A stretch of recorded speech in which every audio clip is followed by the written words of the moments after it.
صحیح بخاری حدیث نمبر 121۔ نبی اکرم صلی اللہ علیہ وسلم نے حجۃ الوداع میں فرمایا کہ لوگوں کو بالکل خاموش کر دو تاکہ وہ خوب سن لیں۔ پھر فرمایا لوگوں میرے بعد پھر کافر مت بن جانا کہ ایک دوسرے کی گردن مارنے لگو۔ صحیح بخاری حدیث نمبر 122۔ رسول اللہ صلی اللہ علیہ وسلم نے فرمایا کہ ایک روز موسیٰ علیہ السلام نے کھڑے ہو کر بنی اسرائیل میں خطبہ دیا تو آپ سے پوچھا گیا کہ لوگوں میں سب سے زیادہ صاحب علم کون ہے؟ انہوں نے فرمایا کہ میں ہوں۔ اس وجہ سے اللہ کا غصہ ان پر ہوا کہ انہوں نے علم کو خدا کے حوالے کیوں نہ کر دیا۔ تب اللہ نے ان کی طرف وحی بھیجی کہ میرے بندوں میں سے ایک بندہ دریاؤں کے سنگم پر ہے جہاں فارس اور روم کے سمندر ملتے ہیں، وہ تجھ سے زیادہ عالم ہے۔ موسیٰ علیہ السلام نے کہا کہ اے پروردگار، میری ان سے ملاقات کیسے ہو؟ حکم ہوا کہ ایک مچھلی زنبیل میں رکھ لو، پھر جہاں تم اس مچھلی کو گم کر دو گے تو وہ بندہ تمہیں وہیں ملے گا۔ تب موسیٰ علیہ السلام چلے اور ساتھ اپنے خادم یوشع بن نون کو لے لیا اور انہوں نے زنبیل میں مچھلی رکھ لی۔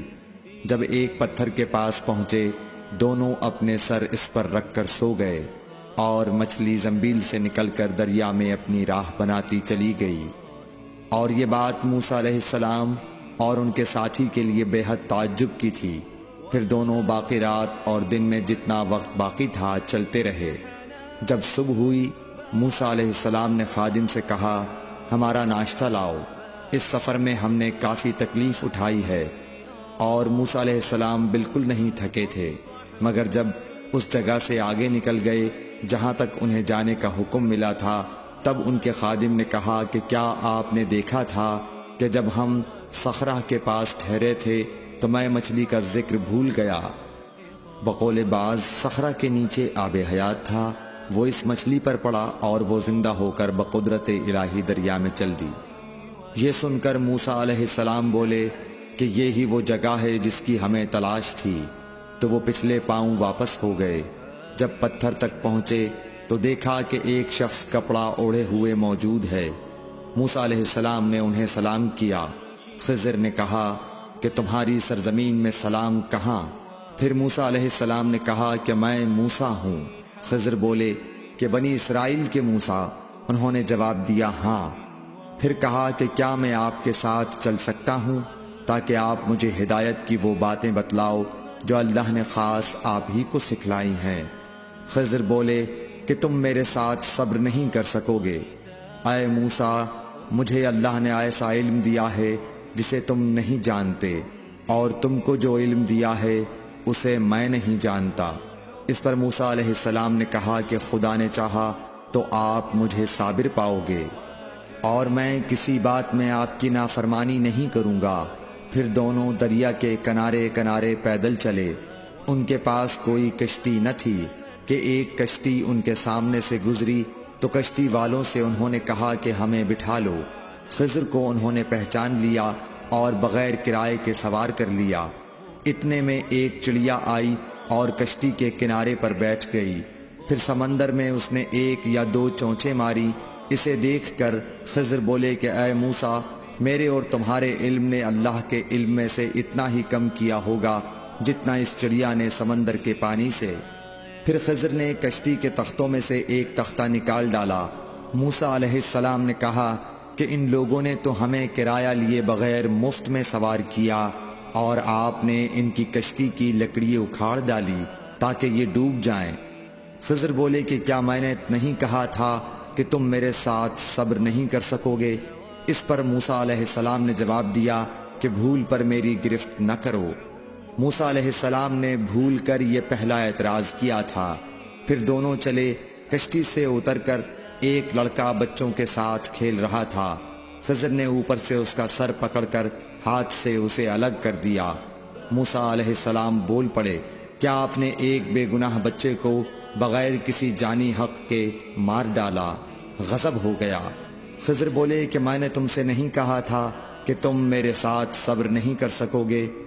ابن عیینہ کہتے ہیں کہ اس کلام میں پہلے سے زیادہ تاکید ہے، کیونکہ پہلے کلام میں لفظ لکا نہیں کہا تھا، اس میں لکا زائد کیا، جس سے تاکید ظاہر ہے۔ پھر دونوں چلتے رہے، حتیٰ کہ ایک گاؤں والوں کے پاس آئے، ان سے کھانا لینا چاہا، انہوں نے کھانا کھلانے سے انکار کر دیا۔ انہوں نے وہیں دیکھا کہ ایک دیوار اسی گاؤں میں گرنے کے قریب تھی۔ خضر نے اپنے ہاتھ کے اشارے سے اسے سیدھا کر دیا۔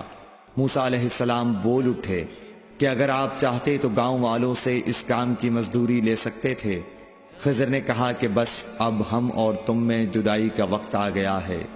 جناب محبوب کبریا رسول اللہ صلی اللہ علیہ وسلم فرماتے ہیں کہ اللہ موسیٰ علیہ السلام پر رحم کرے۔ ہماری تمنا تھی کہ موسیٰ علیہ السلام کچھ دیر اور صبر کرتے تو مزید واقعات ان دونوں کے بیان کیے جاتے اور ہمارے سامنے روشنی میں آتے، مگر حضرت موسیٰ علیہ السلام کی عجلت نے اس علم لدنی کے سلسلے کو جلد ہی منقطع کرا دیا۔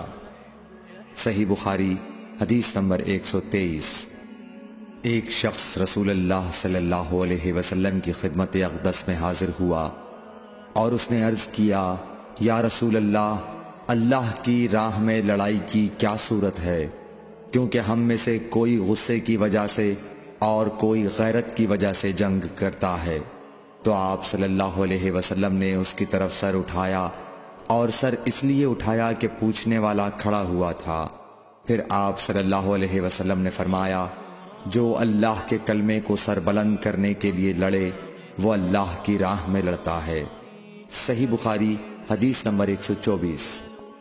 رسول اللہ صلی اللہ علیہ وآلہ وسلم سے رمی کے وقت پوچھا جا رہا تھا تو ایک شخص نے عرض کیا، یا رسول اللہ، میں نے رمی سے قبل قربانی کر لی۔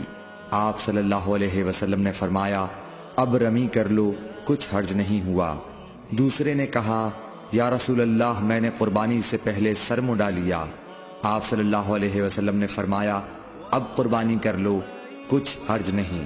اس وقت جس چیز کے بارے میں جو آگے پیچھے ہو گئی تھی آپ سے پوچھا گیا، آپ صلی اللہ علیہ وسلم نے یہی جواب دیا، اب کر لو، کچھ حرج نہیں۔ صحیح بخاری حدیث نمبر 125۔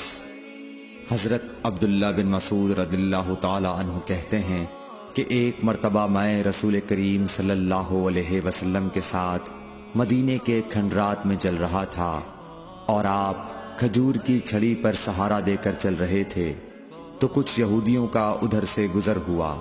ان میں سے ایک نے دوسرے سے کہا کہ آپ سے روح کے بارے میں کچھ پوچھو۔ ان میں سے کسی نے کہا، مت پوچھو، ایسا نہ ہو کہ وہ کوئی ایسی بات کہہ دیں جو تمہیں ناگوار ہو۔ مگر ان میں سے بعض نے کہا کہ ہم ضرور پوچھیں گے۔ پھر ایک شخص نے کھڑے ہو کر کہا، اے ابو القاسم، روح کیا چیز ہے؟ آپ نے خاموشی اختیار فرمائی۔ میں نے دل میں کہا کہ آپ پر وحی آ رہی ہے، اس لیے میں کھڑا ہو گیا۔ جب آپ صلی اللہ علیہ وسلم سے وہ کیفیت دور ہو گئی تو آپ صلی اللہ علیہ وسلم نے قرآن کی یہ آیت جو اس وقت نازل ہوئی تھی تلاوت فرمائی، اے نبی، تم سے یہ لوگ روح کے بارے میں پوچھ رہے ہیں، کہہ دو کہ روح میرے رب کے حکم سے ہے، اور تمہیں علم کا بہت تھوڑا حصہ دیا گیا ہے، اس لیے تم روح کی حقیقت نہیں سمجھ سکتے۔ صحیح بخاری حدیث نمبر 126۔ رسول اللہ صلی اللہ علیہ وآلہ وسلم نے ارشاد فرمایا کہ اے عائشہ، اگر تیری قوم دور جاہلیت کے ساتھ قریب نہ ہوتی بلکہ پرانی ہو گئی ہوتی، ابن زبیر نے کہا یعنی زمانہ کفر کے ساتھ قریب نہ ہوتی، تو میں کعبے کو توڑ دیتا اور اس کے لیے 2 دروازے بنا دیتا، ایک دروازے سے لوگ داخل ہوتے اور دوسرے دروازے سے باہر نکلتے۔ صحیح بخاری حدیث نمبر 127۔ حضرت علی رضی اللہ عنہ کا ارشاد ہے کہ لوگوں سے وہ باتیں کرو جنہیں وہ پہچانتے ہوں۔ کیا تمہیں یہ پسند ہے کہ لوگ اللہ اور اس کے رسول کو جھٹلا دیں؟ صحیح بخاری حدیث نمبر 128۔ ایک مرتبہ حضرت معاذ بن جبل رسول اللہ صلی اللہ علیہ وسلم کے پیچھے سواری پر سوار تھے۔ آپ نے فرمایا، اے معاذ، میں نے عرض کیا حاضر ہوں یا رسول اللہ۔ آپ صلی اللہ علیہ وسلم نے دوبارہ فرمایا اے معاذ۔ میں نے عرض کیا حاضر ہوں اے اللہ کے رسول۔ آپ صلی اللہ علیہ وسلم نے 3 بار فرمایا اے معاذ۔ میں نے عرض کیا حاضر ہوں اے اللہ کے رسول۔ 3 بار ایسا ہوا۔ اس کے بعد آپ صلی اللہ علیہ وسلم نے فرمایا کہ جو شخص سچے دل سے اس بات کی گواہی دے کہ اللہ کے سوا کوئی معبود نہیں ہے اور محمد صلی اللہ علیہ وسلم اللہ کے سچے رسول ہیں، اللہ تعالی اس کو دوزخ کی آگ پر حرام کر دیتا ہے۔ میں نے کہا یا رسول اللہ، کیا اس بات سے لوگوں کو باخبر نہ کر دوں تاکہ وہ خوش ہو جائیں؟ آپ صلی اللہ علیہ وسلم نے فرمایا اگر تم یہ خبر سناؤ گے تو لوگ اس پر بھروسہ کر بیٹھیں گے اور عمل چھوڑ دیں گے۔ صحیح بخاری حدیث نمبر 129۔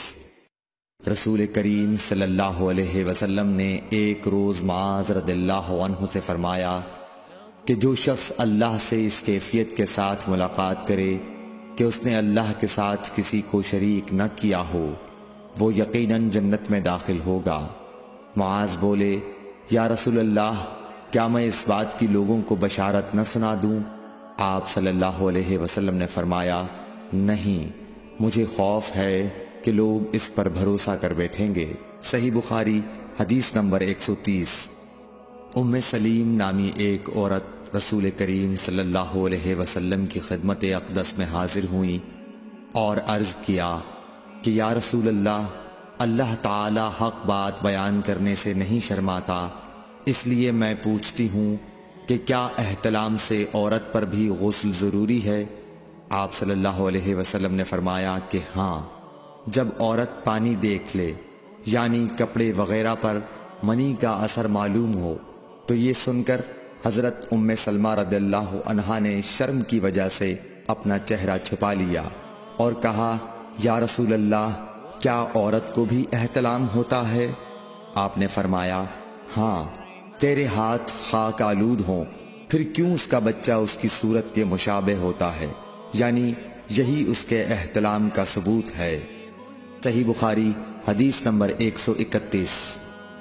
رسول اللہ صلی اللہ علیہ وسلم نے ایک مرتبہ فرمایا کہ درختوں میں سے ایک درخت ایسا ہے جس کے پتے کبھی نہیں جھڑتے اور اس کی مثال مسلمان جیسی ہے، مجھے بتلاؤ وہ کیا درخت ہے؟ تو لوگ جنگلی درختوں کی سوچ میں پڑ گئے اور عبداللہ بن عمر کے دل میں آیا کہ میں بتلا دوں کہ وہ کھجور کا پیڑ ہے۔ عبداللہ کہتے ہیں کہ پھر مجھے شرم آ گئی اور میں چپ ہی رہا۔ تب لوگوں نے عرض کیا یا رسول اللہ، آپ ہی خود اس کے بارے میں بتلائیے۔ آپ نے فرمایا وہ کھجور ہے۔ عبداللہ کہتے ہیں کہ میرے جی میں جو بات تھی وہ اپنے والد حضرت عمر رضی اللہ عنہ کو بتلائی۔ وہ کہنے لگے کہ اگر تو اس وقت کہہ دیتا تو میرے لیے ایسے ایسے قیمتی سرمایہ سے زیادہ محبوب ہوتا۔ صحیح بخاری حدیث نمبر 132۔ حضرت علی رضی اللہ تعالی عنہ سے روایت ہے کہ میں ایسا شخص تھا جسے جریان مزی کی شکایت تھی، تو میں نے اپنے شاگرد مقداد کو حکم دیا کہ وہ رسول اللہ صلی اللہ علیہ وسلم سے دریافت کریں، تو انہوں نے آپ صلی اللہ علیہ وسلم سے اس بارے میں پوچھا۔ آپ صلی اللہ علیہ وسلم نے فرمایا کہ اس مرض میں غسل نہیں ہے، ہاں وضو فرض ہے۔ صحیح بخاری حدیث نمبر 133۔ ایک آدمی نے مسجد میں کھڑے ہو کر عرض کیا یا رسول اللہ، آپ ہمیں کس جگہ سے احرام باندھنے کا حکم دیتے ہیں؟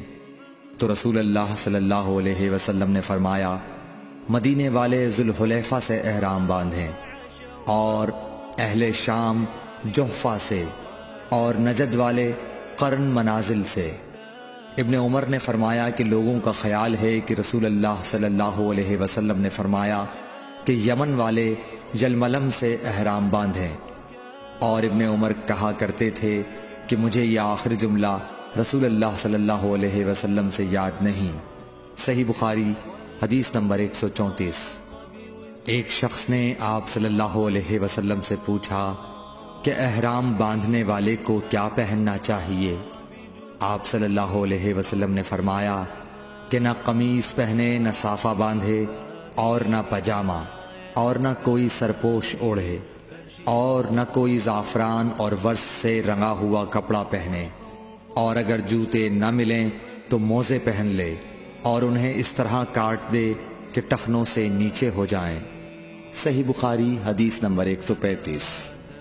رسول اللہ صلی اللہ علیہ وسلم نے فرمایا کہ جو شخص حدث کرے اس کی نماز قبول نہیں ہوتی جب تک کہ وہ دوبارہ وضو نہ کر لے۔ حضرموت کے ایک شخص نے پوچھا کہ اے ابو ہریرہ، حدث ہونا کیا ہے؟ آپ نے فرمایا، پخانے کے مقام سے نکلنے والی آواز والی یا بے آواز والی ہوا۔ صحیح بخاری حدیث نمبر 136۔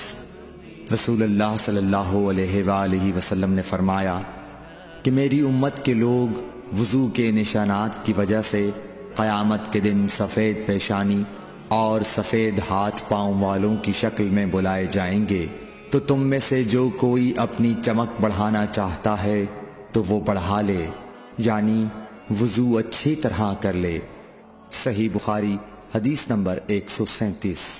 رسول کریم صلی اللہ علیہ وسلم سے شکایت کی گئی کہ ایک شخص ہے جسے یہ خیال ہوتا ہے کہ نماز میں کوئی چیز یعنی ہوا نکلتی معلوم ہوئی ہے۔